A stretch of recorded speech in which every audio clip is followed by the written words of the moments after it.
Hello everyone, welcome back to PCS mind. दोस्तों, घटना चक्र पूर्वावलोकन की सीरीज में आप सभी का स्वागत है। यहाँ पर हम 2023 के लेटेस्ट घटना चक्र को कवर कर रहे हैं। घटना चक्र में आपके प्रीवियस ईयर के क्वेश्चंस होते हैं जो आपके एग्जाम्स के पॉइंट ऑफ व्यू से काफ़ी ज़्यादा इम्पोर्टेंट होते हैं।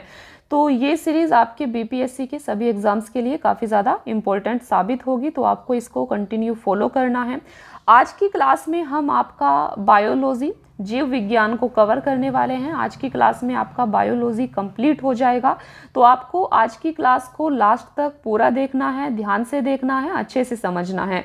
चलिए फिर स्टार्ट करते हैं आज की क्लास। आप यहाँ पर एक बार इसके इंडेक्स को देख लीजिए। देखिए, यहाँ पर घटना चक्र के अंदर आपके सभी सब्जेक्ट के प्रीवियस ईयर के क्वेश्चंस होते हैं, पीवाईक्यू होते हैं काफ़ी अच्छे से। देखिए, सबसे पहले था आपका भारतीय इतिहास, जिसमें हमने ancient history, medieval history, modern history को कवर किया था, तो ये आपका कवर हो चुका है। अगर आप इस चैनल पर नए हैं तो आप बाकी की क्लासेस को भी इसी चैनल की प्लेलिस्ट में जाकर देख सकते हैं। देन हमने भारतीय राज्य व्यवस्था, पॉलिटी को भी कवर कर लिया है। पॉलिटी के बाद जो आपका सामान्य भूगोल है, वर्ल्ड ज्योग्राफी और इंडियन ज्योग्राफी भी आपका यहाँ पर कवर हो चुका है। देन हमने सामान्य विज्ञान, जनरल साइंस को कवर करना शुरू किया है। तो जनरल साइंस में आपका जो फिजिक्स का पोर्शन था, फिजिक्स आपका कवर हो चुका है। और आज की क्लास में हम जीव विज्ञान, बायोलॉजी को कवर करने वाले हैं, और इसके बाद आपकी बाकी की जो क्लासेस हैं वो भी जल्द ही आएंगी। चलिए फिर स्टार्ट करते हैं आज की क्लास। दोस्तों, यहाँ पर आप देख सकते हैं, यहाँ से आपका जीव विज्ञान, बायोलॉजी स्टार्ट हो जाता है। तो यहाँ से हम इसको बिल्कुल शुरू से कवर करेंगे और लास्ट तक आज ही पूरा करेंगे। देखिए, सबसे पहला बायोलॉजी में आपका क्वेश्चन दिया गया है। एक मिनट, देखिए, पुस्तक द ओरिजिन ऑफ स्पीसीज किसने लिखी है? तो आपको इस पुस्तक के बारे में बताना है, इसके राइटर कौन है। द ओरिजिन ऑफ स्पीसीज, इसका सही आंसर है आपका डी, डार्विन। तो आपको डार्विन की इस बुक को अच्छे से याद कर लेना है। The origin of species Darwin की बुक है। देखिए, द ओरिजिन ऑफ स्पीसीज पुस्तक डार्विन द्वारा लिखी गई है। चार्ल्स डार्विन इंग्लैंड के जैव विकासविद थे। इनके द्वारा प्रस्तुत विकासवाद को डार्विनवाद या प्राकृतिक वरणवाद, थ्योरी ऑफ नेचुरल सिलेक्शन कहते हैं। तो फ्रेंड्स, आपको यहाँ पर इस चीज को भी ध्यान रखना है, थ्योरी ऑफ नेचुरल सिलेक्शन किसने दिया है? तो ये भी आपका चार्ल्स डार्विन के द्वारा दी गई है, और इनकी बुक का नाम आपको अच्छे से याद कर लेना है। दूसरा क्वेश्चन है आपका, मानव तंत्र में इंसुलिन किसका चयापचय, मेटाबॉलिज्म नियंत्रित करता है? तो सही आंसर है बी, कार्बोहाइड्रेट। आपको याद रखना है, मानव तंत्र में इंसुलिन नामक हार्मोन कार्बोहाइड्रेट के चयापचय, मेटाबॉलिज्म को नियंत्रित करता है। देखिए, यहाँ पर आप देख सकते हैं, इंसुलिन अग्नाशय से अंतःस्रावी होता है। यह हार्मोन एक प्रोटीन है जो ग्लूकोज समस्थापन के नियमन में मुख्य भूमिका निभाता है। इंसुलिन लक्ष्य कोशिकाओं में ग्लूकोज से ग्लाइकोजन बनने की प्रक्रिया को भी प्रेरित करता है। ग्लूकोज कार्बोहाइड्रेट का एक स्वरूप है। तो आपको यहाँ पर याद रखना है, सबसे पहले इंसुलिन नामक हार्मोन कहाँ से स्रावित होता है? तो ये अग्नाशय नामक ग्रंथि से स्रावित होता है, अग्नाशय से निकलता है। सबसे पहले आपको इसको याद रखना है। देन आपको याद रखना है, इंसुलिन नामक हार्मोन एक प्रोटीन होता है। देन ये ग्लूकोज कार्बोहाइड्रेट का एक स्वरूप है। कौन? इंसुलिन। तीसरा क्वेश्चन है आपका, निम्न में से एंटीबायोटिक है? तो इसका सही आंसर है आपका ई। देखिए, उपयुक्त विकल्पों में पेनिसिलिन तथा सल्फाडाइजीन एंटीबायोटिक हैं। एंटीबायोटिक क्या होता है? तो देखिए, एंटीबायोटिक का उपयोग बैक्टीरिया जनित रोगों के उपचार के लिए किया जाता है, इसीलिए यहाँ पर उपयुक्त में से एक से अधिक आंसर आपके सही होंगे। तो आप यहाँ पर देख सकते हैं, आपसे पूछा गया था निम्न में से एंटीबायोटिक है, इसका सही आंसर आपका पेनिसिलिन भी होगा और सल्फाडाइजीन भी होगा, क्योंकि पेनिसिलिन और सल्फाडाइजीन ये दोनों ही आपके एंटीबायोटिक हैं जो बैक्टीरिया जनित रोगों के उपचार के लिए यूज किए जाते हैं। फोर्थ क्वेश्चन है आपका, निम्न में से कौन सा मुख्यतः कार्बोहाइड्रेट है? तो आपको यहाँ पर कार्बोहाइड्रेट की पहचान करनी थी, जिसका सही आंसर है सी। आप सभी को पता होगा कि चावल एक प्रकार का कार्बोहाइड्रेट होता है। देखिए, उपयुक्त विकल्पों में चावल कार्बोहाइड्रेट का मुख्य स्रोत है। तो चावल कार्बोहाइड्रेट का मुख्य स्रोत होता है। 100 ग्राम पके हुए चावल में लगभग 25.5 ग्राम कार्बोहाइड्रेट की मात्रा होती है। वास्तव में चावल में 90% कैलोरी कार्बोहाइड्रेट से आती है। चावल साधारण खाद्य पदार्थों की तुलना में अधिक विटामिन, खनिज और फाइबर प्रदान करता है। 5th क्वेश्चन है आपका, कीट संवर्धन क्या है? तो इसका सही आंसर है ए, कीटों की वृद्धि करने का विज्ञान। तो कीट संवर्धन क्या होता है, आपको याद रखना है, ये कीटों की वृद्धि करने का विज्ञान है। तो यहाँ पर आप देख सकते हैं, कीट संवर्धन कीटों जैसे केंचुआ की वृद्धि करने का विज्ञान है। केंचुआ कृषकों का मित्र एवं भूमि की आंत कहा जाता है। केंचुआ खाद या वर्मी कंपोस्ट पोषक पदार्थों से भरपूर एक उत्तम जैव उर्वरक होता है। 6th क्वेश्चन है आपका, जेनेटिक्स निम्न में से किसका अध्ययन है? तो सही आंसर है डी, आनुवांशिकता और विचरण। जेनेटिक्स आनुवांशिकता और विचरण का अध्ययन होता है। देखिए, जेनेटिक्स जीव विज्ञान की वह शाखा है जिसके अंतर्गत जीवधारियों में जीनों, आनुवांशिकता और विचरण का अध्ययन किया जाता है। 7th क्वेश्चन है आपका, गर्भ में भ्रूण के विकास को जानने के लिए निम्न तरंगों में से किसका उपयोग किया जाता है? सही आंसर है सी, पराध्वनि तरंगे। तो आपको याद रखना है, गर्भ में भ्रूण के विकास को जानने के लिए अल्ट्रासाउंड तकनीक के तहत पराध्वनि तरंगों का उपयोग किया जाता है। 8th क्वेश्चन है आपका, निम्न में से कौन सा एक सच्चा फल नहीं है? तो इसका सही आंसर है आपका ए, सेब। दोस्तों, इस क्वेश्चन को आपको ज़रूर याद कर लेना है। ये क्वेश्चन आपसे अक्सर पूछा जाता है कि निम्न में से कौन सा सच्चा फल नहीं है। तो इसका सही आंसर आपका ए हो जाएगा, सेब एक सच्चा फल नहीं है। यहाँ पर आप इसको अच्छे से समझ सकते हैं। देखिए, जब फल के निर्माण में अंडाशय के अलावा कुछ अन्य भाग भी शामिल हों तो ऐसे फल को असत्य फल, फॉल्स फ्रूट्स कहते हैं। और इसका उदाहरण है सेब, काजू, नाशपाती। इन 3 एग्जाम्पल्स को आपको अच्छे से याद कर लेना है। सेब, काजू, नाशपाती, ये फॉल्स फ्रूट्स, असत्य फल होते हैं, असत्य फल्स का एग्जाम्पल है। 9th क्वेश्चन है आपका, लौंग पौधे के निम्न में से किस भाग से प्राप्त होती है? तो ये क्वेश्चन भी आपसे अक्सर पूछा जाता है। सही आंसर है डी, शुष्क पुष्प कली। तो लौंग पौधे की शुष्क पुष्प कली से प्राप्त होती है। देखिए, लौंग यूजीनिया कैरियोफाइलेटा नामक मध्यम कद वाले सदाबहार वृक्ष की सूखी हुई पुष्प कलिका होती हैं। तो आपको इसको याद रखना है।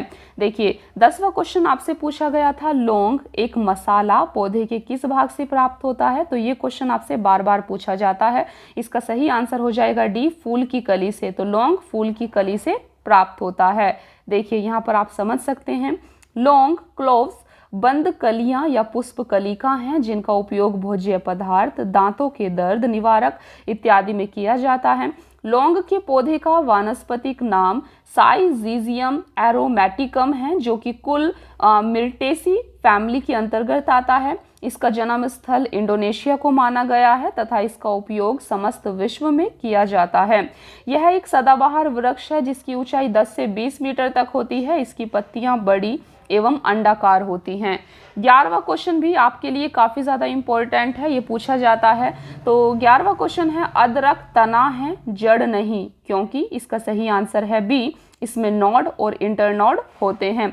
दोस्तों, जब हम बायोलॉजी की आपकी अलग क्लास करेंगे जहां पर हम टॉपिक वाइज पूरे सब्जेक्ट को कवर करेंगे, देन आपको हर टॉपिक को अच्छे से समझाया जाएगा। लेकिन यहाँ पर हम आपके प्रीवियस ईयर क्वेश्चंस को डिस्कस कर रहे हैं और प्रीवियस ईयर क्वेश्चंस भी यहाँ पर आपके काफ़ी ज़्यादा होते हैं, इसीलिए हम ज़्यादा डिटेल में अंदर नहीं जा सकते। इसीलिए आपको सिर्फ यहाँ पर प्रीवियस ईयर क्वेश्चंस का रिवीजन कराया जा रहा है।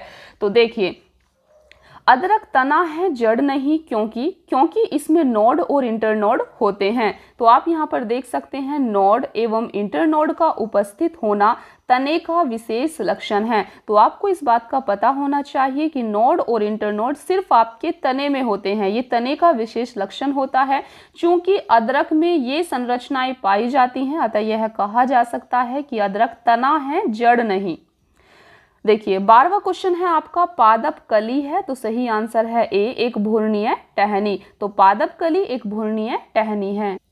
देखिए, वनस्पति विज्ञान में किसी अविकसित प्रौढ़ की कली या कलिका कहते हैं। यह किसी पत्ती के कक्ष पर या तने के अंतिम छोर पर उत्पन्न होती है। 13वां क्वेश्चन है आपका, पौधे जो नमक युक्त मिट्टी में उगते हैं को क्या कहते हैं? तो सही आंसर है सी, हैलोफाइट। तो पौधे जो नमक युक्त मिट्टी में उगते हैं इनको हैलोफाइट कहा जाता है। देखिए, लवण मृदोभिद हैलोफाइट उन पादपों को कहते हैं जो उच्च लवण युक्त जल में पैदा होते हैं। 14 क्वेश्चन है आपका, इलेक्ट्रोएन्सेफेलोग्राम निम्न में से किसकी निगरानी के लिए उपयोग होता है? सही आंसर है डी, मस्तिष्क। तो आपको याद रखना है EEG, इट मीन्स कि इलेक्ट्रोएन्सेफेलोग्राम मस्तिष्क की विद्युतीय गतिविधि को मापने वाला यंत्र है। 15वां क्वेश्चन है आपका, मांसपेशियों में दर्द के उपचार में उपयोग किया जाने वाला विकिरण है। तो इसका सही आंसर है ए, इंफ्रारेड। तो मांसपेशियों में दर्द के उपचार में उपयोग किया जाने वाला विकिरण आपका इंफ्रारेड है। तो आप यहाँ पर देख सकते हैं, इंफ्रारेड रेडिएशन या अवरक्त विकिरण का उपयोग मांसपेशियों में दर्द के उपचार में किया जाता है। इंफ्रारेड लैंप विद्युत उपकरण है जिनसे इंफ्रारेड विकिरण उत्सर्जित की जाती है। 16वां क्वेश्चन है आपका, जीवों में अत्यधिक विविधता का कारण है? सही आंसर है सी, उत्परिवर्तन। जीवों में अत्यधिक विविधता का कारण उत्परिवर्तन होता है। देखिए, वैज्ञानिकों का वह समूह जिसने प्रकृतिवाद के सिद्धांत को आधुनिक रूप दिया उसे नव डार्विनवाद कहते हैं। आधुनिक नव डार्विनवादियों के अनुसार जीनों में साधारण परिवर्तनों के उपरांत नए जीव बनते हैं जिससे उनमें विभिन्नताएं बढ़ जाती हैं। इन परिवर्तनों को उत्परिवर्तन कहते हैं। ये परिवर्तन स्पष्टतः वंशागत होते हैं तथा पीढ़ियों में वरण द्वारा नई जातियों की उत्पत्ति होती है। 17वां क्वेश्चन है आपका, मेंडल की आनुवांशिकता के सिद्धांत किस पर आधारित है? सही आंसर है सी, लैंगिक जनन। तो मेंडल का आनुवांशिकता का सिद्धांत लैंगिक जनन पर आधारित है। 18वां क्वेश्चन है, डीएनए की खोज किसने की? सही आंसर है आपका ई। तो यहाँ पर आप देख सकते हैं, यह एक गलत धारणा है कि doctor James Watson, doctor Francis Crick, MHF Wilkins तथा फ्रैंकलिन नामक वैज्ञानिकों ने डीएनए की खोज की थी। वस्तुतः इन वैज्ञानिकों ने एक्सरे विश्लेषण द्वारा 1953 में डीएनए का कुंडलीकरण विन्यास प्रस्तुत किया था। वास्तव में डीएनए की पहचान सर्वप्रथम वर्ष 1869 में स्विस रसायन शास्त्री फ्रेडरिक मिस्चर ने की थी। तो डीएनए की पहचान सर्वप्रथम फ्रेडरिक मिस्चर ने की थी। फ्रेडरिक ने इसे न्यूक्लिन कहा था। तो यहाँ पर आप देख सकते हैं, क्योंकि यहाँ पर आपका फ्रेडरिक का नाम कहीं भी नहीं दिया गया है, इसीलिए यहाँ पर सही आंसर आपका उपयुक्त में से कोई नहीं हो जाएगा। आपको याद रखना है डीएनए की खोज सर्वप्रथम किसने की थी? तो फ्रेडरिक ने की थी। 19वां क्वेश्चन है आपका, जीव कोशिकाओं में आनुवांशिक लक्षणों के नियंत्रण में निम्न में से कौन सा उत्तरदायी है? सही आंसर है डी, डीएनए। तो जीव कोशिकाओं में आनुवांशिक लक्षणों के नियंत्रण में डीएनए उत्तरदायी होता है। 20 क्वेश्चन है आपका 20वां, यकृत एवं मांसपेशियों में ऊर्जा जमा होती है। तो सही आंसर है डी, ग्लाइकोजन के रूप में। यकृत एवं मांसपेशियों में ऊर्जा ग्लाइकोजन के रूप में जमा होती है। यहाँ पर आप देख सकते हैं, शरीर की कोशिकाओं को कार्य करने के लिए ऊर्जा की आवश्यकता होती है। यह ऊर्जा सुगर, वसा, प्रोटीन की रासायनिक क्रियाओं से प्राप्त होती है। सुगर शरीर में ग्लूकोज में परिवर्तित हो जाती है जो एक सरल शर्करा है। यह अवशोषित होकर रक्त से विभिन्न अंगों ऊतकों में पहुंच जाती है। यकृत मांसपेशियों में मुख्यतः ग्लूकोज या ऊर्जा ग्लाइकोजन के रूप में जमा होती है। 21 क्वेश्चन है आपका, मानव शरीर में होता है? सही आंसर है ए, लगभग 70% पानी। तो हमारे शरीर का अधिकतम भाग जल से बना है। मानव शरीर में जल की मात्रा लगभग 2/3 लगभग 70% तक पाई जाती है। 22वां क्वेश्चन है आपके सामने, विटामिन जो रक्त के थक्के बनाने में प्रभावी होता है? सही आंसर है डी, विटामिन के। तो विटामिन जो रक्त का थक्का बनाने में प्रभावी होता है वह है आपका विटामिन के।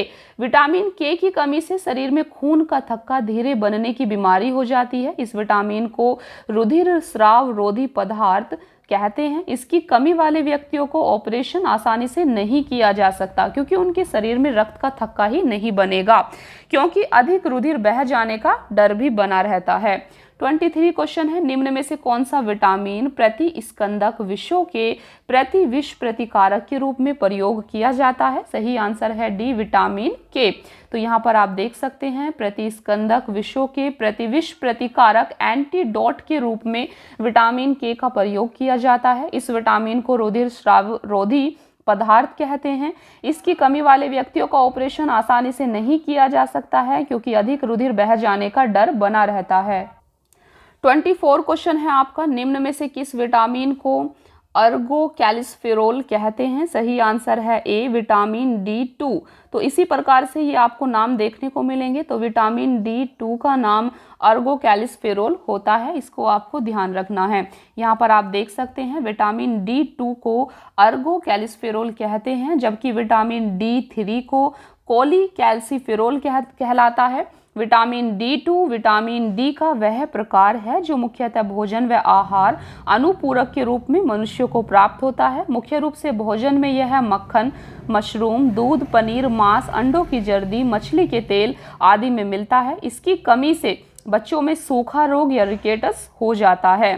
25 क्वेश्चन है, मानव शरीर में विटामिन ए भंडारित होता है? सही आंसर है ए, यकृत में। तो मानव शरीर में विटामिन ए यकृत में भंडारित होता है। तो यहाँ पर आप देख सकते हैं मानव शरीर में यकृत में विटामिन ए काफ़ी मात्रा में संचित रहता है। विटामिन ए का रासायनिक नाम रेटिनॉल है, इसको आपको ज़रूर याद रखना है। विटामिन ए का रासायनिक नाम रेटिनॉल होता है, जिसकी कमी से शरीर में रतौंधी हो जाता है। विटामिन ए की कमी से कौन सा रोग हो जाता है? रतौंधी। इस विटामिन को संक्रमण रोधी विटामिन भी कहते हैं, जिसका प्रमुख स्रोत दूध, मक्खन, अंडा, मछली का तेल, गाजर इत्यादि है। 26 क्वेश्चन है, निम्न में से कौन सा युग्म सही सुमेलित नहीं है? तो इसका सही आंसर है बी, टोकोफेरोल बेरीबेरी। तो ये आपका सही सुमेलित नहीं है, जबकि बाकी सब सही सुमेलित हैं। तो देखिए रेटिनॉल, जीरोफिथैल्मिया, साइनोकोबालामीन, रक्त अल्पत्ता, अर्गो कैल्सिफेरोल, रिकेटस। तो यहाँ पर आप देख सकते हैं, देखिए रेटिनॉल का मतलब होता है अर्थात विटामिन ए। विटामिन ए को ही आपका रेटिनॉल कहा जाता है। तो आपको बताना था विटामिन ए की कमी से कौन सा रोग होता है, तो आपसे विटामिन ए ना पूछकर यहाँ पर रेटिनॉल पूछा गया था, ताकि आपको और ज़्यादा कंफ्यूज किया जा सके। इसीलिए आपको इन दोनों नामों को याद रखना ज़रूरी है। तो देखिए रेटिनॉल अर्थात विटामिन ए की कमी से जीरोफिथैल्मिया रोग हो जाता है। तो जीरोफिथैल्मिया रोग कौन से विटामिन की कमी से होता है? विटामिन ए की कमी से। इसके बाद है आपका साइनोकोबालामीन। तो साइनोकोबालामीन विटामिन B12 को कहते हैं, और विटामिन B12 की कमी से रक्त अल्पत्ता तथा विटामिन डी कैल्सिफेरोल को कहा जाता है। डी देखिए कॉलीकैल्सिफेरोल D3 ये विटामिन डी को कहा जाता है, और इसका नाम है आपका अर्गो कैल्सिफेरोल। इसकी कमी से बच्चों में रिकेटस नामक रोग हो जाता है। बेरीबेरी विटामिन B1 अर्थात थायमीन की कमी से होता है, न कि टोकोफेरोल की कमी से। टोकोफेरोल विटामिन ई को कहा जाता है, जबकि विटामिन B1 को थायमीन कहा जाता है। तो इनको आपको अच्छे से इस टेबल को ज़रूर याद कर लेना है। यहाँ पर जितना भी आपको इन्फॉर्मेशन दिया गया है, यहाँ से क्वेश्चंस आपको एग्जाम में देखने को मिल जाएगा। 27 क्वेश्चन है, निम्न में से किस युग में सही सुमेल नहीं है? तो इसका सही आंसर है आपका ई। दोस्तों यहाँ पर आपका उपयुक्त में से एक से अधिक आंसर सही होंगे। देखिए तो यहाँ पर आप देख सकते हैं सूर्य का प्रकाश एवं काढ़ यकृत तेल विटामिन डी के समृद्ध स्रोत हैं। तो विटामिन डी आपको कहाँ से मिलता है? विटामिन डी सूर्य के प्रकाश से मिलता है, और काढ़ यकृत तेल से भी विटामिन डी की प्राप्ति होती है। देन है आपका गेहूं अंकुर तेल विटामिन ई का प्रमुख स्रोत है। तो विटामिन ई आपको गेहूं अंकुर तेल से मिलता है, जबकि अल्फा से विटामिन के प्रचुर मात्रा में मिलता है। तो विटामिन के की प्राप्ति अल्फा से होती है, यद्यपि संतरा विटामिन सी का प्रमुख स्रोत है, तथापि इसमें विटामिन B1 भी बहुत कम मात्रा में प्राप्त होता है। अतः विकल्प आपका उपयुक्त में से एक से अधिक यहाँ पर आंसर सही हो जाएंगे। 28वां क्वेश्चन है, जिस विटामिन में कोबाल्ट होता है वह है? सही आंसर है डी, B12। इसको आपको अच्छे से याद कर लेना है। तो विटामिन B12 में आपका कोबाल्ट पाया जाता है। देखिए कोबाल्ट एक खनिज लवण है जो कि विटामिन बी12 को साइनोकोबालामीन कहा जाता है, ये भी आपको याद रखना है। तो कोबाल्ट एक खनिज लवण है जो कि विटामिन बी12 साइनोकोबालामीन का महत्वपूर्ण घटक है।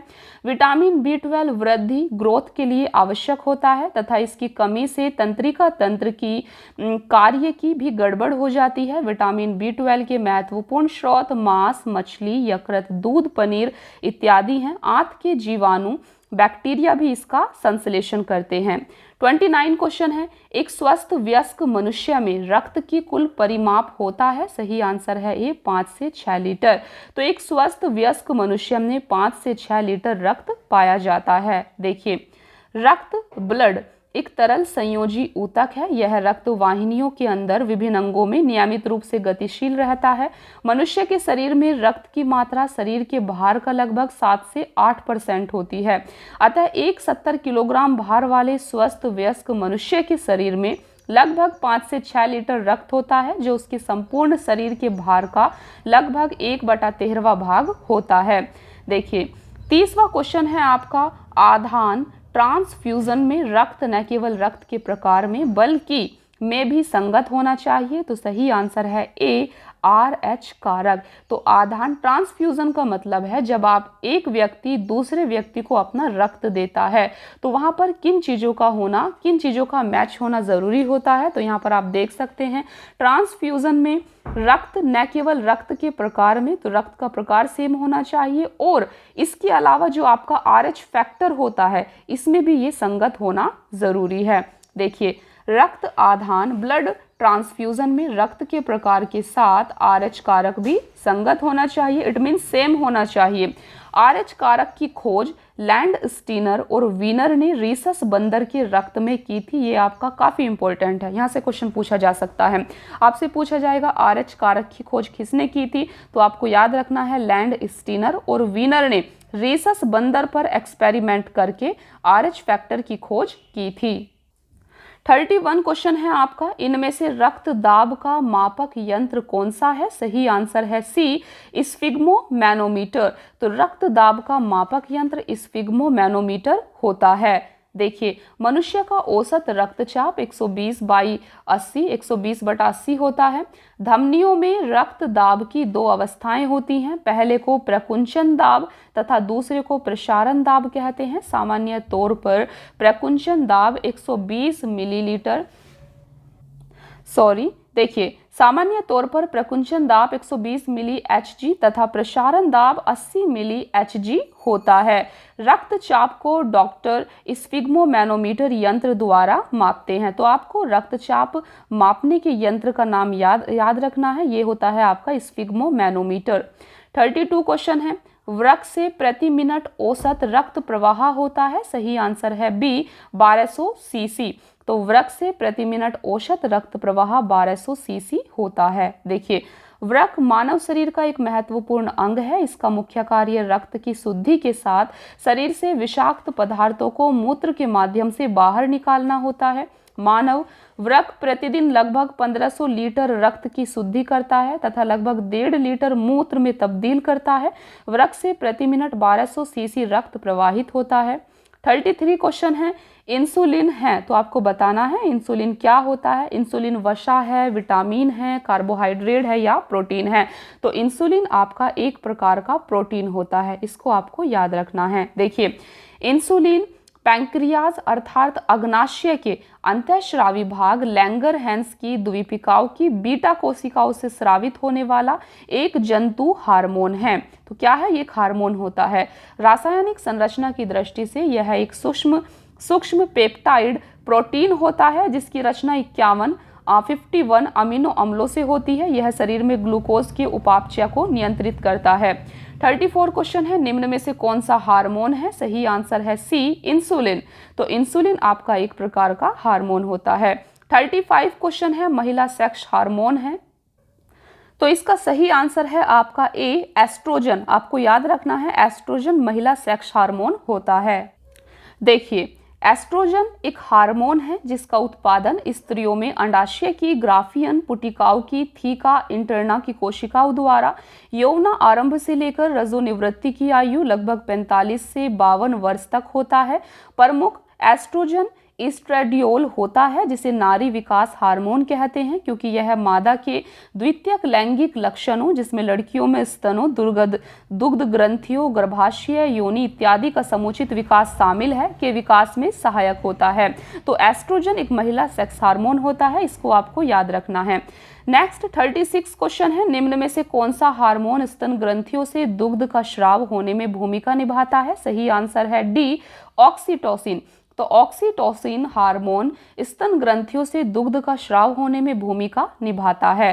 देखिए, ऑक्सीटोसिन के दो लक्ष्य ऊतक होते हैं, स्त्रियों के गर्भाशय तथा इनके स्तन। शिशु जन्म के बाद यह हार्मोन गर्भाशय को सामान्य अवस्था में लाने और शिशु द्वारा दुग्धपान के समय स्तनों की पेशियों को सिकोड़कर दुग्ध उत्क्षेपण को बढ़ाने का काम करता है। ऑक्सीटोसिन हार्मोन दुग्ध पालक अपनी गाय भैंसों से अधिक दुग्ध प्राप्त करने के लिए कृत्रिम ऑक्सीटोसिन के इंजेक्शन भी लगाते हैं जिसे पिटोसिन कहते हैं। 37 क्वेश्चन है, निम्न में से किस हार्मोन में आयोडीन मिली होती है? सही आंसर है सी, थायरोक्सिन। तो थायरोक्सिन नामक हार्मोन में आयोडीन मिली होती है। देखिए, थायरोक्सिन हार्मोन में आयोडीन मिली होती है। थायरोक्सिन का स्राव थायराइड ग्रंथि द्वारा होता है। थायराइड ग्रंथि से थायरोक्सिन हार्मोन स्रावित करने के लिए उत्तेजित करने वाला अंतःस्रावी हार्मोन TSH या थायरोट्रोपिन है, जिसका स्रावन अग्र पिट्यूटरी की थायरोट्रोफ कोशिकाएं करती हैं। शरीर में आयोडीन की कमी से घेंगा रोग हो जाता है। 38 क्वेश्चन है, पीयूष पिट्यूटरी ग्रंथि स्थित होती है? तो इसका सही आंसर है आपका डी, मस्तिष्क में। आपको इस क्वेश्चन को अच्छे से याद कर लेना है। देखिए, पीयूष या पिट्यूटरी ग्रंथि मस्तिष्क में हाइपोथैलेमस के नीचे स्थित एक छोटी अंतःस्रावी ग्रंथि होती है। 39 क्वेश्चन है, प्रकाश संश्लेषण होता है? सही आंसर है सी, क्लोरोप्लास्ट में। तो प्रकाश संश्लेषण की क्रिया क्लोरोप्लास्ट में होती है। देखिए, क्लोरोप्लास्ट नामक कोशिका अंग में जैव रासायनिक क्रिया प्रकाश संश्लेषण संपन्न होती है। क्लोरोप्लास्ट में हरे रंग का वर्णक पर्णहरिम क्लोरोफिल पाया जाता है। 40 क्वेश्चन है आपका, प्रकाश संश्लेषण का उप उत्पाद है, बाई प्रोडक्ट है? सही आंसर है बी, O2 ऑक्सीजन। तो प्रकाश संश्लेषण का उप उत्पाद बाई प्रोडक्ट ऑक्सीजन होता है। देखिए, प्रकाश संश्लेषण फोटोसिंथेसिस वह क्रिया है जिसमें पौधे के हरे भाग सूर्य के प्रकाश से ऊर्जा को ग्रहण कर वायु से ली गई कार्बन डाइऑक्साइड CO2 तथा मृदा से शोषित जल H2O द्वारा कार्बोहाइड्रेट्स का निर्माण करते हैं एवं ऑक्सीजन को अप्रधान रचना या बाई प्रोडक्ट के रूप में बाहर निकालते हैं। प्रकाश संश्लेषण की संपूर्ण क्रिया को निम्न अभिक्रिया द्वारा प्रदर्शित किया जा सकता है। तो ये प्रकाश संश्लेषण की अभिक्रिया है जिसको आप एक बार देख सकते हैं।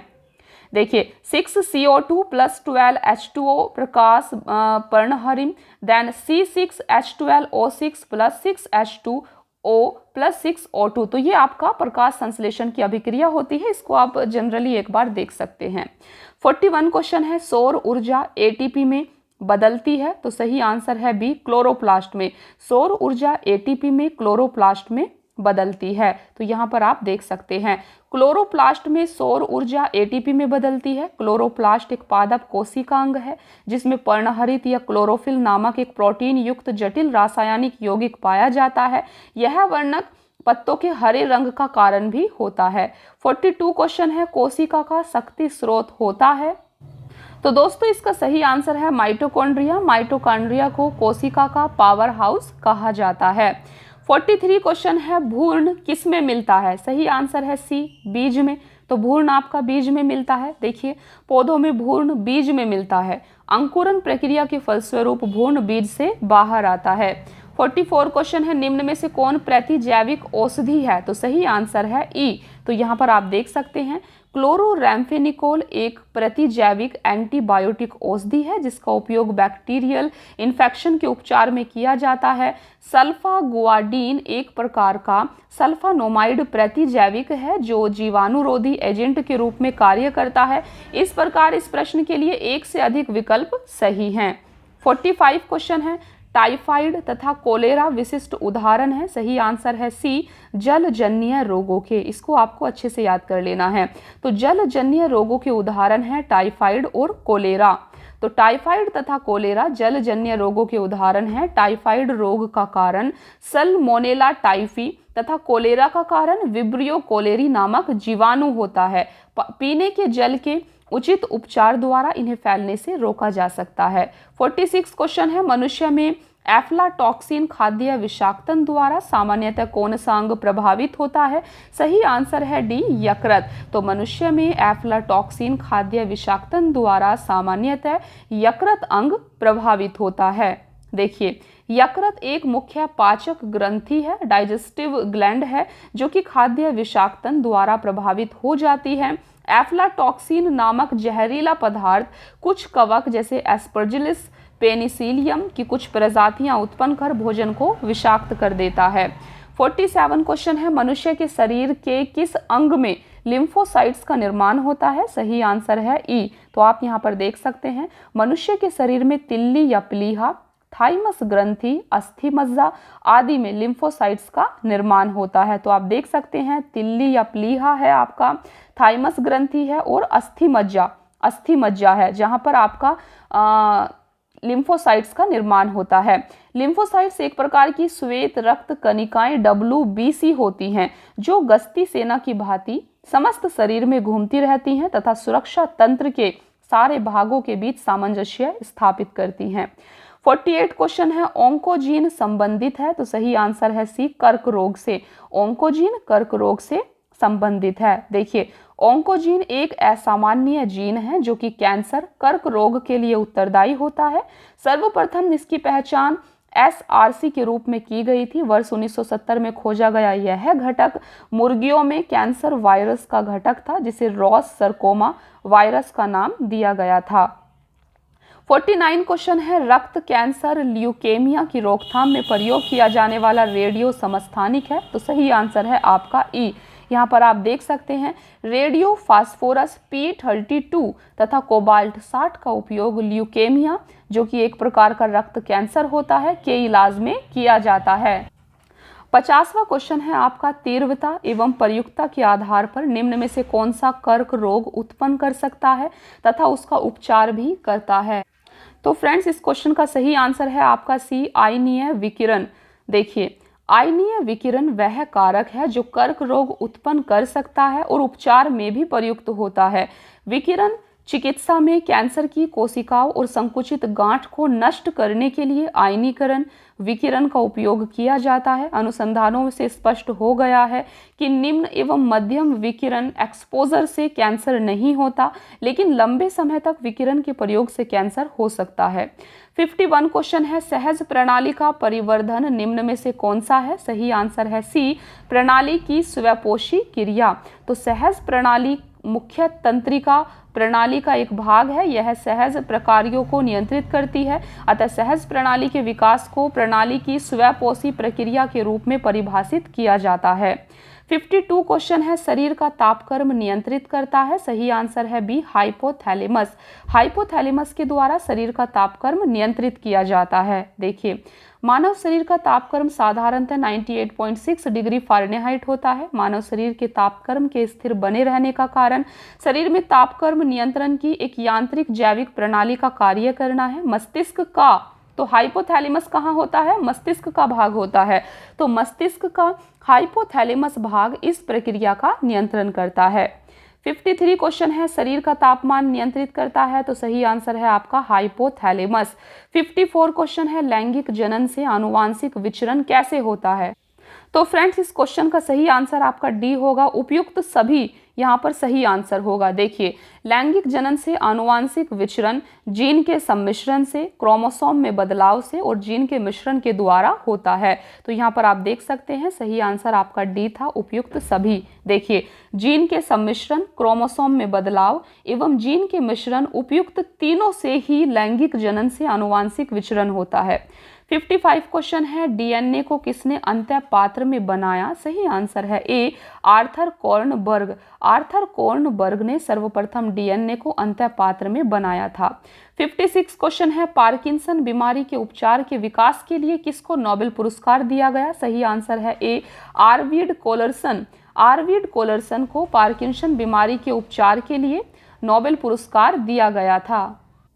देखिए, पार्किंसन बीमारी के उपचार के विकास के लिए स्वीडिश न्यूरोसाइंटिस्ट आर्विड कोलरसन को वर्ष 2000 के फिजियोलॉजी और मेडिसिन में नोबेल पुरस्कार से सम्मानित किया गया। उन्होंने खोजा कि डोपामाइन मस्तिष्क में एक महत्वपूर्ण न्यूरोट्रांसमीटर है और पार्किंसन रोग के दौरान मस्तिष्क के बेसल गैंग्लिया में डोपामाइन उत्पन्न करने वाले तंत्रिका कोशिकाओं का क्षय होने लगता है, जो शरीर में कपकपी, अकड़न तथा गति अक्षमता का कारण बनता है। उनके शोध से यह ज्ञात हुआ कि पार्किंसन रोग मस्तिष्क के कुछ भाग में डोपामाइन की कमी के कारण होता है और इसके लिए एक कारगर औषधि ला डोपा विकसित किया जा सकता है।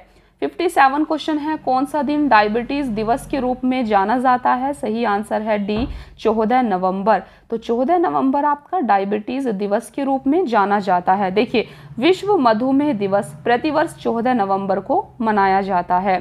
58 क्वेश्चन है, सबसे छोटा जीव जो स्वयं विकास एवं प्रजनन करने में समर्थ है? सही आंसर है सी माइकोप्लाज्मा। तो माइकोप्लाज्मा सबसे छोटा जीव है जो स्वयं विकास और प्रजनन करने में समर्थ होता है। देखिए, माइकोप्लाज्मा सबसे छोटा जीव है जो स्वयं विकास एवं प्रजनन करने में समर्थ होता है। 59 क्वेश्चन है, निम्न में से किसकी कोशिका में कोई एंजाइम नहीं होता है? सही आंसर है बी विषाणु या वायरस की कोशिका में कोई एंजाइम नहीं होता है। देखिए, विषाणु शब्द की उत्पत्ति लैटिन शब्द वायरस से हुई है, जिसका शाब्दिक अर्थ विष अणु है। ये अकोशिकीय अति सूक्ष्म जीव हैं जो केवल जीवित कोशिका में ही वंश वृद्धि कर सकते हैं।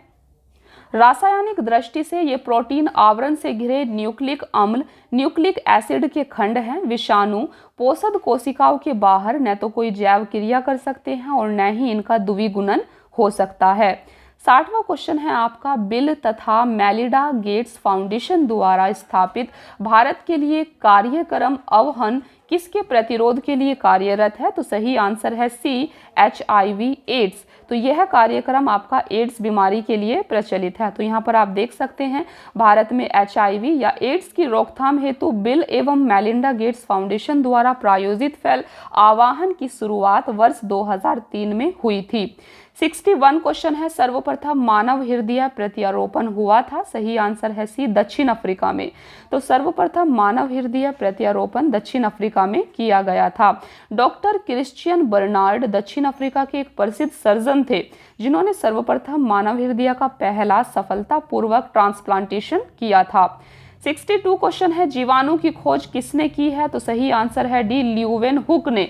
जीवाणु की खोज ल्यूवेनहुक के द्वारा की गई है। एंटोनी वैन ल्यूवेनहुक को सूक्ष्म जीव विज्ञान के जनक के रूप में जाना जाता है। इन्होंने 1676 ईस्वी में अपने ही बनाए एकल लेंस सूक्ष्मदर्शी यंत्र से जीवाणुओं की पहचान की थी। देखिए, नेक्स्ट क्वेश्चन है आपका, बायोडिग्रेडेबल अपशिष्ट को आमतौर पर जिसकी मदद से उपयोगी पदार्थ में बदला जा सकता है वह है? तो सही आंसर है ए बैक्टीरिया। तो फ्रेंड्स, बैक्टीरिया की मदद से बायोडिग्रेडेबल अपशिष्ट को आमतौर पर उपयोगी पदार्थ में बदला जा सकता है। 64 क्वेश्चन है आपका, कणीय तत्व क्या है? तो इसका सही आंसर है बी वायु प्रदूषक। कणीय तत्व पार्टिकुलेट मैटर को कणीय प्रदूषक भी कहा जाता है, जो कि वायु में उपस्थित अत्यंत सूक्ष्म कणों व तरल की सूक्ष्म बूंदों का एक जटिल मिश्रण होता है। यह वायु की गुणवत्ता को प्रभावित करने वाले कारकों में एक प्रमुख कारक है। 65 क्वेश्चन है, संवहनी वैस्कुलर पौधों में पानी ऊपर किससे जाता है? सही आंसर है डी जाइलम टिश्यू। तो जाइलम टिश्यू से पौधों में पानी ऊपर जाता है। देखिए, जड़ों द्वारा अवशोषित किया गया जल और खनिज पोषक तत्व पूरे पौधे में जाइलम नामक संवहन ऊतक द्वारा ले जाया जाता है। 66 क्वेश्चन है, सेल्सियस स्केल पर मानव शरीर का सामान्य तापमान होगा? सही आंसर है सी 36.9 डिग्री सेंटीग्रेड। तो सेल्सियस स्केल पर मानव शरीर का सामान्य तापमान 36.9 डिग्री सेंटीग्रेड होता है, जबकि फ़ारेनहाइट में उसका मान 98.4 डिग्री फ़ारेनहाइट होता है। 67 क्वेश्चन है, सर्वदाता वर्ग के रक्तदाता का रक्त ग्रुप होता है। सही आंसर है सी ओ। तो ओ आपका सर्वदाता वर्ग के रक्तदाता का रक्त ग्रुप है। देखिए, ओ वर्गधारी व्यक्ति सभी वर्गों को रक्तदान कर सकता है, इसलिए इसे सर्वदाता कहते हैं। तो सर्वदाता ब्लड ग्रुप कौन सा होता है? आपका ओ।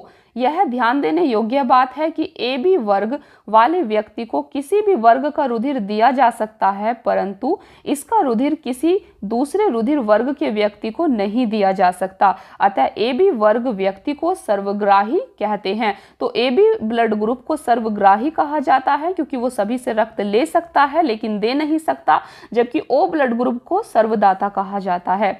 68 क्वेश्चन है, सार्वभौमिक स्वीकार्य रक्त समूह है। सही आंसर है सी ए बी। तो ए बी एक सार्वभौमिक स्वीकार्य रक्त समूह है। 69 क्वेश्चन है, हड्डियों की पढ़ाई विज्ञान की किस शाखा के अंतर्गत होती है? सही आंसर है डी ऑस्टियोलॉजी। तो हड्डियों की पढ़ाई ऑस्टियोलॉजी शाखा के अंतर्गत होती है। देखिए, ऑस्टियोलॉजी के अंतर्गत अस्थियों का अध्ययन किया जाता है, ओरोलॉजी के अंतर्गत पर्वतों का अध्ययन तथा सेरोलॉजी के अंतर्गत रुधिर सीरम का वैज्ञानिक अध्ययन किया जाता है। जियोलॉजी के अंतर्गत पृथ्वी की आंतरिक संरचना तथा उसमें पाए जाने वाले पदार्थों का अध्ययन किया जाता है। 70 क्वेश्चन है, कशेरुक रज्जु में से कितनी जोड़ी तंत्रिकाएं निकलती हैं? सही आंसर है बी 31। कशेरुक रज्जु में से 31 जोड़ी तंत्रिकाएं निकलती हैं। 71 क्वेश्चन है, मनुष्य के जीवन काल में कितने दांत 2 बार विकसित होते हैं? सही आंसर है सी 20। तो मनुष्य के जीवन काल में 20 दांत 2 बार विकसित होते हैं। 72 क्वेश्चन है, मनुष्य की खोपड़ी में कितनी अस्थियां होती हैं? सही आंसर है ए 28। मनुष्य की खोपड़ी में 28 अस्थियां होती हैं। तो यहाँ पर आप देख सकते हैं, एक वयस्क मानव कंकाल में औसतन 206 अस्थियां होती हैं, जिसमें महत्वपूर्ण है, आप देख सकते हैं, कपाल में 8 होती हैं, मुख में 14 होती हैं, कंठिका में 1 होती है, कान में 6 अस्थियां होती हैं। 73 क्वेश्चन है, मनुष्य के शरीर में पैर की हड्डी, सही आंसर है सी, ठोस होती है। तो मनुष्य के शरीर में पैर की हड्डी ठोस होती है। 74 क्वेश्चन है, 20 वर्ष की आयु में मानव शरीर में हड्डियों की संख्या होती है? सही आंसर है डी, उपरोक्त में से कोई नहीं। आप देख सकते हैं, 20 वर्ष के मानव शरीर में हड्डियों की संख्या 206 होती है, जो मुख्यतः 2 भागों में बटी होती है, अक्षीय कंकाल और उपांगीय कंकाल। 75 क्वेश्चन है, निम्न में से कौन सा मनुष्य में अवशेषी अंग नहीं है? तो सही आंसर है सी, सामने वाले चपटे दांत या कृंतक, ये एक अवशेषी अंग नहीं होता। देखिए, जीवधारियों में आकारिकीय एवं शारीरिक अध्ययनों से हमें अवशेषी अंगों के बारे में ज्ञान प्राप्त होता है। यह एक ऐसा अंग है जो क्रियाहीन प्रतीत होता है, पर इसे पूर्वज के क्रियाशील अंग के समजात दर्शाया जा सकता है। उदाहरण, मनुष्य की बृहद आंत में उपस्थित कृमि रूप पटिशेषिका अपेंडिक्स एवं आंख की निमेशक झिल्ली परिशेषिका शाकाहारी रुमिनेंट स्तनपायी प्राणियों में क्रियाशील होती है। 76 क्वेश्चन है, जैविक सिस्टम में रासायनिक क्रिया की प्रक्रिया को तेज करने में उत्तरदायी पदार्थ है? सही आंसर है सी, एंजाइम। जैविक सिस्टम में रासायनिक क्रिया की प्रक्रिया को तेज करने में एंजाइम उत्तरदायी पदार्थ होते हैं।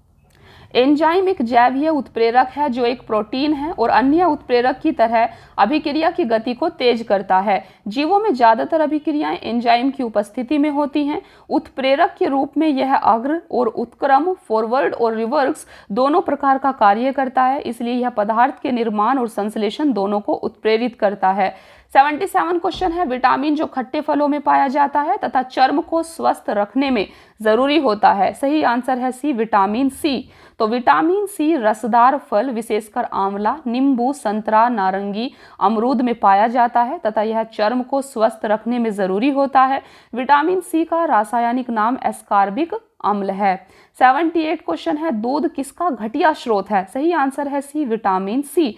देखिए, दूध को संपूर्ण आहार माना जाता है क्योंकि इसमें लगभग सभी अनिवार्य पोषक तत्व पाए जाते हैं, लेकिन इसमें विटामिन सी की मात्रा अत्यंत कम होती है, अतः यह विटामिन सी का घटिया स्रोत है, पुअर सोर्स होता है।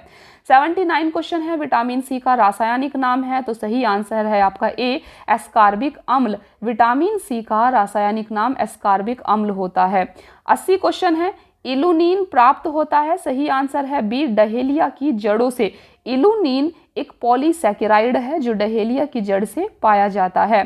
81 क्वेश्चन है, 80% से अधिक सेल में पाया जाने वाला पदार्थ है। सही आंसर है डी, जल। जल की मात्रा कोशिका में सर्वाधिक होती है, इसकी मात्रा लगभग 80% तक होती है। 82 क्वेश्चन है आपका, वर्तमान प्रमाण के अनुसार पृथ्वी पर जीव का उद्गम 2 लाख वर्ष पूर्व हुआ। इस युग में प्रोटोजोआ, शैवाल एवं जीवाणु थे। तो ये क्वेश्चन विवादित है। देखिए, आधुनिक खोजों से स्पष्ट हो चुका है कि प्रोटोजोआ के उद्भव का प्रारंभ 3.5 अरब वर्ष पूर्व हो चुका था। साइनोबैक्टीरिया या नील हरित शैवाल का उद्भव 2.3 अरब वर्ष पूर्व माना जाता है। 83 क्वेश्चन है, निषेचन की क्रिया कहाँ पर होती है? सही आंसर है बी, अंडवाहिनी में। निषेचन की क्रिया अंडवाहिनी में होती है। देखिए, मानव में आंतरिक निषेचन होता है। मैथुन क्रिया द्वारा नर युग्मक स्त्री जननांग में प्रवेश करते हैं। शुक्राणु अत्यधिक सक्रिय तथा चलायमान होते हैं। करोड़ों शुक्राणु योनि में प्रविष्ट होकर गर्भाशय ग्रीवा से गर्भाशय की ओर बढ़ते हैं। अंततः सिर्फ एक शुक्राणु डिंबवाहिनी अंडवाहिनी नली में अंडाणु को निषेचित करता है। 84 क्वेश्चन है, आधुनिक मनुष्य का पूर्वज है? तो सही आंसर है बी, क्रोमेगनान मनुष्य। आधुनिक मनुष्य का पूर्वज क्रोमेगनान मनुष्य है। देखिए, क्रोमेगनान आधुनिक मानव से मिलता जुलता है। यह आज के मानव की एकदम 6 फुट लंबा और पूरी तरह सीधा था। वह पाषाण युग में रहता था और अस्थि औजारों का प्रयोग करता था। वह पशुओं की खाल से सिलकर पहनने की योग्यता रखता था। मानव गुफा में रहता था और गुफा की दीवार पर उसके द्वारा बनाए गए भित्ति चित्र प्राप्त होते हैं। वह सबसे नया प्रागैतिहासिक मानव है। 85 क्वेश्चन है, विकास का मुख्य कारक है? सही आंसर है डी, प्राकृतिक वरण। विकास का मुख्य कारण प्राकृतिक वरण होता है। आज विकास के सर्वाधिक मान्य सिद्धांत को विकास का संश्लेषणात्मक सिद्धांत के नाम से जाना जाता है। इसमें जाति के अभ्युदय को आनुवांशिक विविधताओं की अन्योन्य क्रियाओं एवं प्राकृतिक चयन के आधार पर स्पष्ट किया गया है। 86 क्वेश्चन है, शैवाल और कवक के मिलने से लाइकेन बनता है, जिसे कहते हैं? तो दोस्तों, इसका सही आंसर है आपका बी, म्यूचुअलिज्म। तो शैवाल और कवक के मिलने से लाइकेन बनता है, जिसको म्यूचुअलिज्म कहा जाता है।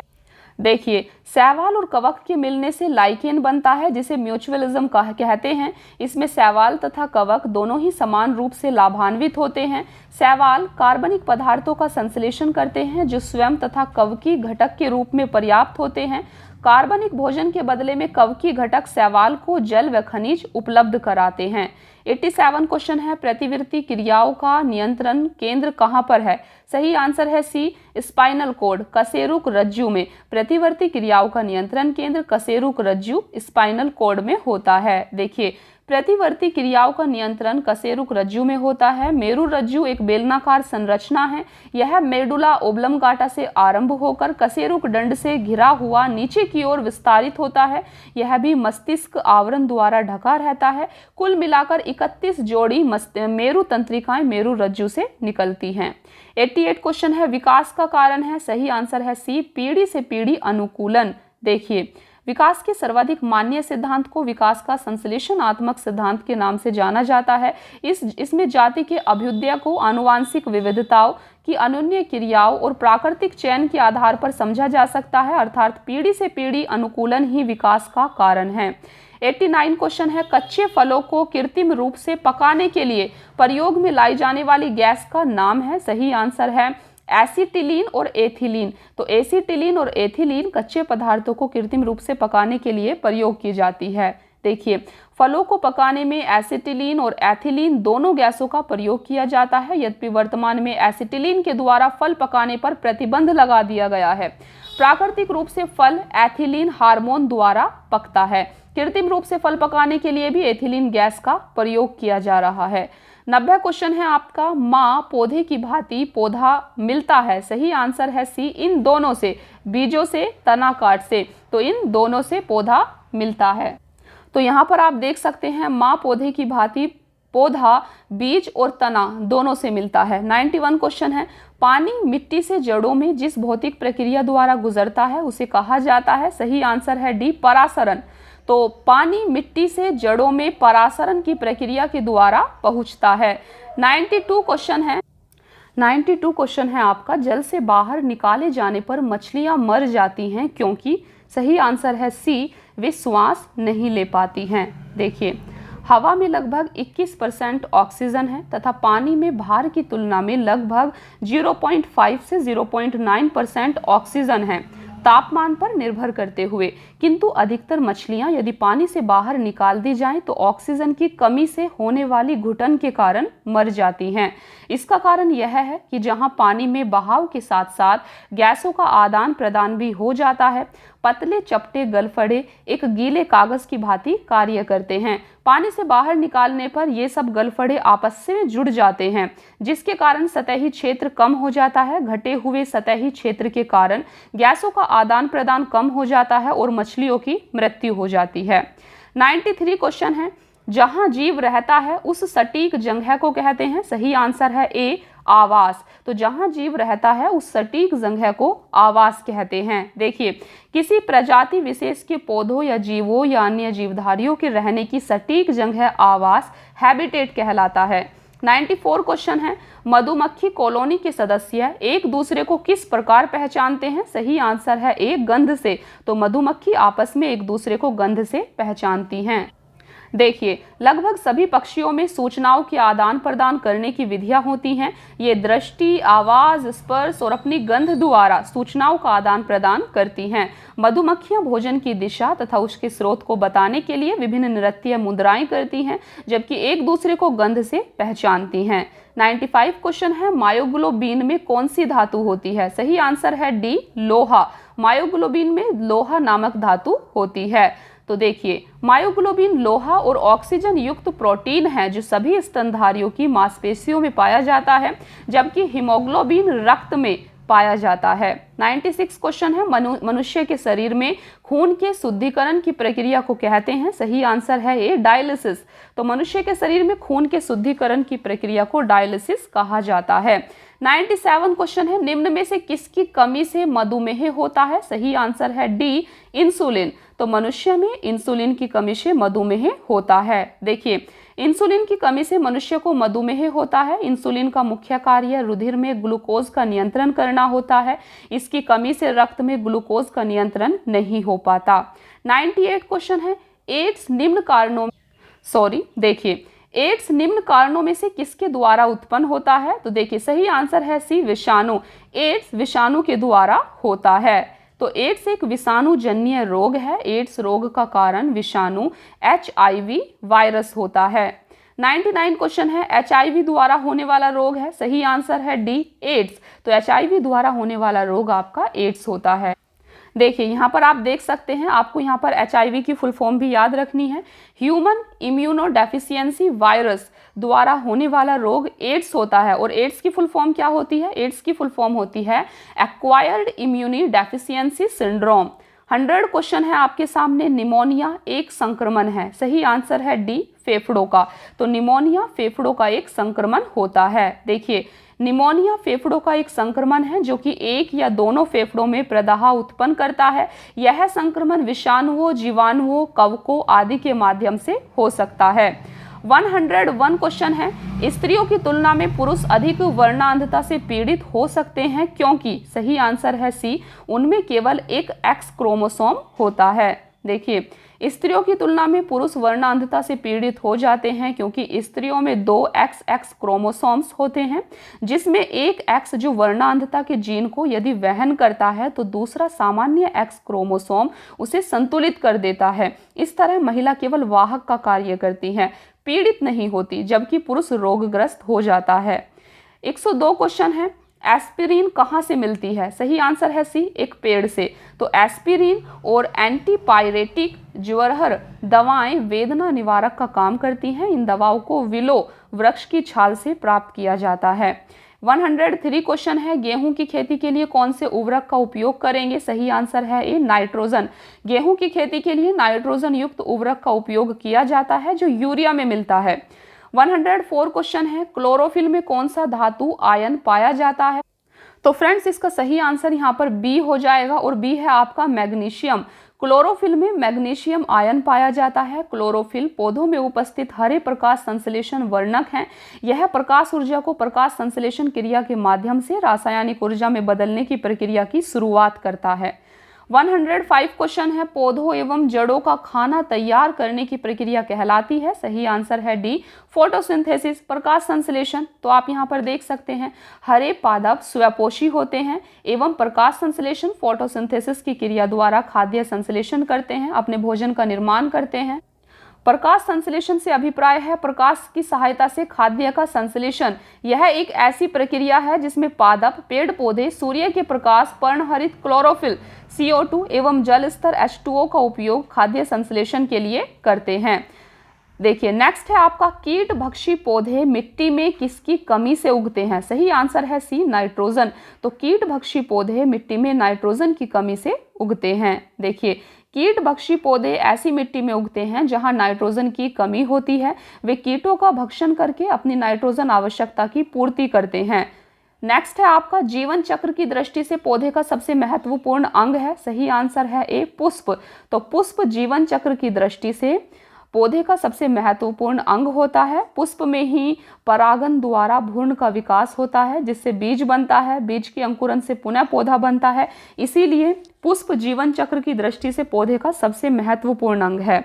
नेक्स्ट है आपका, पौधे का तना पौधे के सभी हिस्सों में भोजन वितरित करने में तथा में भी मदद करता है। तो इसका आंसर आपका ई हो जाएगा। चलिए देखते हैं। देखिए पौधे का तना पौधे के सभी हिस्सों में भोजन पोषक तत्वों को जल के साथ वितरित करने तथा भोजन पोषक तत्वों के भंडारण में मदद करता है।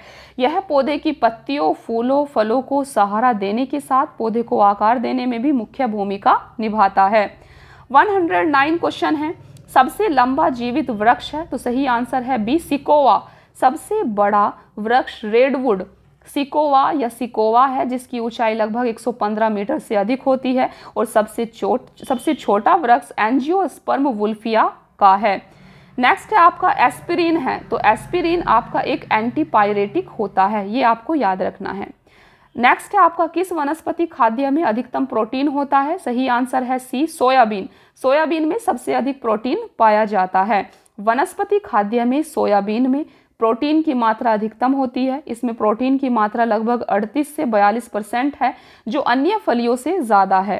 नेक्स्ट है आपका, तना काट आमतौर से किसके प्रवर्धन के लिए प्रयोग किया जाता है? तो सही आंसर है बी, गन्ना। गन्ने का कायिक प्रवर्धन डाली, कलम या पेड़ी द्वारा होता है, लेकिन हर मुड़ी फसल के साथ उपज हर बार घटती जाती है और इसलिए हर 3-4 वर्ष बाद ताज़ी डाली कलियों का पुनर्रोपण करना पड़ता है। 113 क्वेश्चन है, संसार का सबसे बड़ा पुष्प है? तो सही आंसर है बी, रैफ्लेशिया। संसार का सबसे बड़ा पुष्प रैफ्लेशिया होता है। देखिए संसार का सबसे बड़ा फूल रैफ्लेशिया है। यह इंडोनेशियाई वर्षा वन में डॉक्टर जोसेफ अर्नाल्ड द्वारा 1818 ईस्वी में पहली बार खोजा गया। इस फूल का व्यास 100 सेंटीमीटर तक तथा वजन 10 किलोग्राम तक होता है। 114 क्वेश्चन है, हरगोविंद खुराना को किस आविष्कार के लिए सम्मानित किया गया? सही आंसर है बी, जीन के संश्लेषण के लिए। देखिए हरगोविंद खुराना को जीन संश्लेषण के लिए 1968 में चिकित्सा का नोबेल पुरस्कार दिया गया। उन्होंने अपनी खोज से आनुवांशिक कोड की व्याख्या की और प्रोटीन संश्लेषण में इसकी भूमिका का पता लगाया। 115 क्वेश्चन है, डॉक्टरों द्वारा एनेस्थीसिया के रूप में प्रयोग होने वाली हास्य गैस है? तो सही आंसर है सी, नाइट्रस ऑक्साइड। नाइट्रस ऑक्साइड आपकी एक हास्य गैस है, इसको आपको याद रखना है।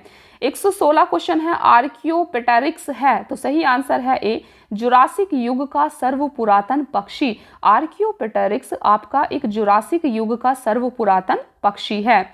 117 क्वेश्चन है, डॉल्फिन वर्गीकृत किए जाते हैं? सही आंसर है डी, स्तनी में। डॉल्फिन स्तनपायी जलीय जंतु हैं। डॉल्फिन की अनेक उपजातियां पाई जाती हैं। इसमें से गंगा डॉल्फिन भारत की राष्ट्रीय जलीय जीव है। 118 क्वेश्चन है, प्रतिवर्ष 5 लाख भारतीय एक रोग से मरते हैं, इसकी पहचान करें? सही आंसर है डी, क्षय रोग। तो भारत में क्षय रोग से वर्ष 2016 से 4.23 लाख लोगों की मृत्यु हुई है। क्षय रोग का कारण जीवाणु है, उसका नाम है माइक्रोबैक्टीरियम ट्यूबरकुलोसिस। क्षय रोग से मनुष्य का फेफड़ा प्रभावित होता है। 119 क्वेश्चन है, रात के समय यह सलाह दी जाती है कि पेड़ के नीचे न सोएं क्योंकि पेड़, इसका सही आंसर हो जाएगा आपका सी, कार्बन डाइऑक्साइड को मुक्त करते हैं। देखिए, रात के समय पेड़ के नीचे न सोने की सलाह दी जाती है क्योंकि पेड़ अपनी श्वसन प्रक्रिया के दौरान कार्बन डाइऑक्साइड को मुक्त करते हैं। 120 क्वेश्चन है, निम्न में सबसे मीठी चीनी है? सही आंसर है ए, फ्रुक्टोज।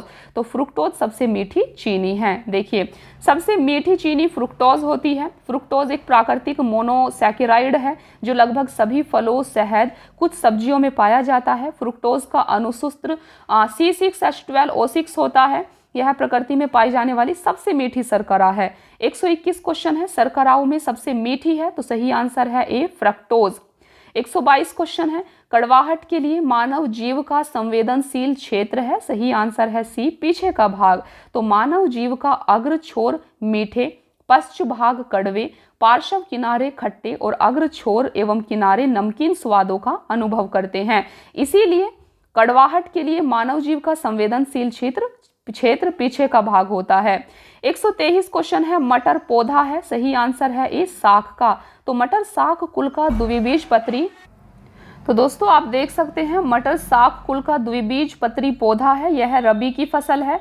स्वर्णरेखा, अपर्णा, पारस, अंबिका आदि इसकी मुख्य प्रजातियां हैं। 124 क्वेश्चन है, फलियां अत्यधिक पौष्टिक होती हैं क्योंकि उनमें प्रचुर मात्रा में होता है? तो इसका सही आंसर है आपका बी, प्रोटीन। फलियां अत्यधिक पौष्टिक होती हैं क्योंकि उनमें प्रचुर मात्रा में प्रोटीन पाया जाता है।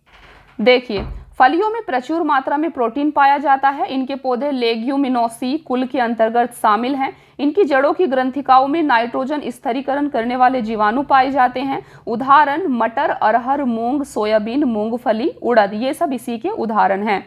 125 क्वेश्चन है, थायराइड ग्रंथि थायरोक्सिन स्रावित करने के लिए उत्तेजित करने वाला अंतःस्रावी हार्मोन कौन सा है? सही आंसर है ए, TSH। देखिए, थायराइड गले के पास पाई जाने वाली एक छोटी तितली के आकार की ग्रंथि होती है। इससे स्रावित होने वाला हार्मोन शरीर की ऊर्जा का विनियमन करता है। यह हार्मोन TSH होता है। इसका निर्माण पीयूष ग्रंथि में होता है। 126 क्वेश्चन है, थायराइड ग्रंथि की खराबी किसकी कमी के कारण होती है? सही आंसर है सी, आयोडीन। तो आयोडीन की कमी के कारण थायराइड ग्रंथि की खराबी होती है। देखिए, आयोडीन युक्त हार्मोन थायरोक्सिन एक अमीनो अम्ल है जिसका स्राव थायराइड ग्रंथि द्वारा होता है।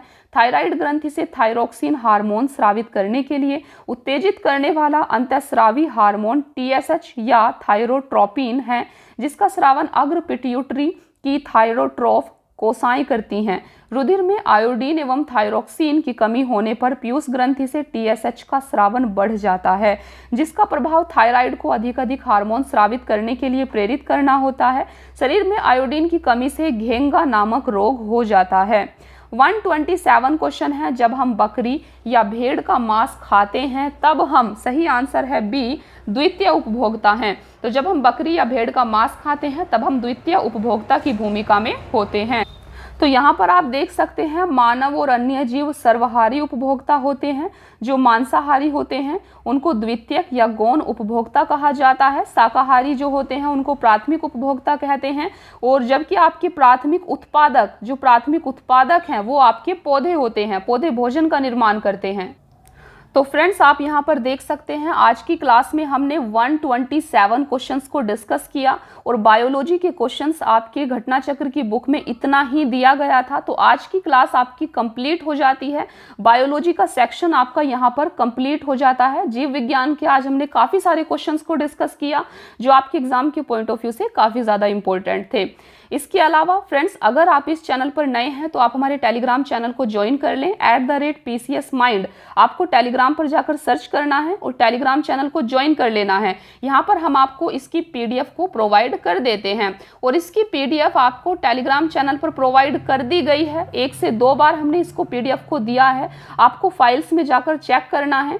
तो दोस्तों, आई होप कि आपको आज की क्लास पसंद आई हो। Thank you so much friends, keep watching, please like, share and subscribe. Thank you.